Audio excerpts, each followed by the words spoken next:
Hello बच्चों, let's read this question. The question says fill in the following blanks with suitable words. So इस question में 5 statements दिए गए हैं. हर एक statements में कुछ blanks है. So ये blanks को हमें fill up करना है suitable words से.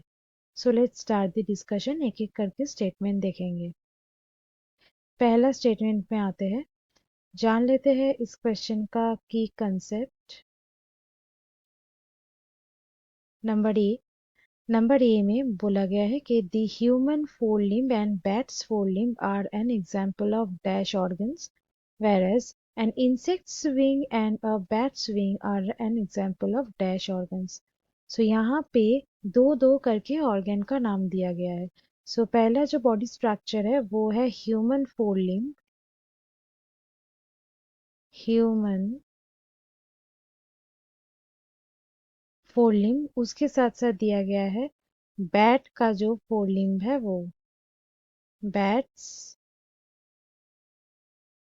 Four limb. सो ये जो दो बॉडी स्ट्रक्चर है ये बॉडी स्ट्रक्चर का जो फंक्शन है वो डिफरेंट है क्योंकि बैट का जो फोर लिम्ब है वो फ्लाइंग में हेल्प करता है. ह्यूमन का फोर लिम्ब वॉकिंग और स्विमिंग और कोई डेली एक्टिविटीज ये सब कामों में हेल्प करता है. सो फंक्शन डिफरेंट हुआ लेकिन ये जो दो बॉडी स्ट्रक्चर्स है इसका स्ट्रक्चर सेम होगा. एनाटॉमी सेम है. इसका मतलब यहाँ पे जो एंसेस्ट्री है वो कॉमन है और एंसेस्ट्री कॉमन होता है होमोलॉगस ऑर्गेन्स में. सो ये जो दो ऑर्गेन्स है ये एक दूसरे का होमोलॉगस ऑर्गेन्स है. सो यहाँ पे हम लोग लिख देते हैं होमोलॉगस. वेरेज यहाँ पे बोला गया है कि इंसेक्ट का जो विंग्स है इंसेक्ट्स विंग और उसके साथ साथ बैट का जो विंग्स है बैट्स विंग ये जो दो स्ट्रक्चर है ये दोनों का ही काम है फ्लाइंग. सो फंक्शन सेम है बट स्ट्रक्चर पूरा ही अलग है. सो इसलिए ये जो दो ऑर्गन है ये एक दूसरे के साथ एनालॉगस है. सो ये हुए एनालॉगस ऑर्गन्स. पहला जो स्टेटमेंट था वो कंप्लीट हो गया. नेक्स्ट आते हैं नंबर बी में.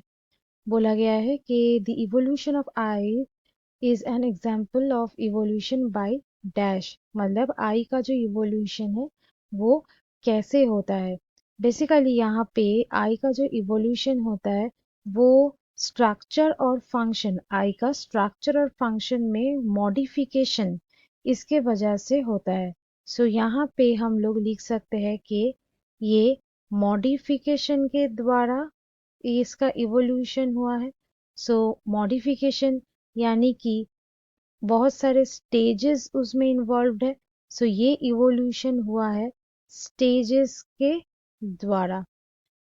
नेक्स्ट आते हैं नंबर सी में. सी में बोला गया है कि the scientific name of all human beings is homo sapiens. Human का जो साइंटिफिक नेम है वो है होमो सेपियंस. सो यहाँ पे भी लिख देते हैं ये हुआ होमो सेपियंस. नेक्स्ट आते हैं नंबर डी में. नंबर डी में बोला गया है broccoli has evolve from dash by the process of artificial selection. So ये आर्टिफिशियल सिलेक्शन क्या है पहले वो जानते हैं. Artificial selection basically artificial selection ये प्रोसेस में कुछ डिजायरेबल ट्रेट्स होते हैं कोई एक या प्लांट या एनिमल में कुछ डिजायरेबल कुछ ट्रेट्स होते हैं. वो ट्रेट्स को क्या किया जाता है उसको आइडेंटिफाई किया जाता है. उसका आइडेंटिफिकेशन होता है और आइडेंटिफिकेशन के बाद वो ट्रेट्स को जो फ्यूचर जनरेशन है उसमें उसको क्या किया जाता है परपिचुएट किया जाता है. जो फ्यूचर जनरेशन है उसमें परपिचुएट किया जाता है और उसके साथ साथ उसको इनहेंस भी किया जाता है. enhance in future generation.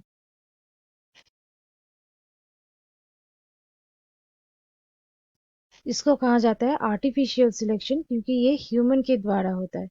सो ये ब्रोकोली भी एक इवॉल्व्ड स्ट्रक्चर है जिसको इवॉल्व किया गया था वाइल्ड कैबेज से. सो यहाँ पे हम लोग लिख सकते हैं ये होगा यहाँ पे वाइल्ड कैबेज. नेक्स्ट आते हैं नंबर ई में. नंबर ई में बोला गया है कि the theory of natural selection for evolution was proposed by scientist Charles Darwin. Scientist Charles Darwin.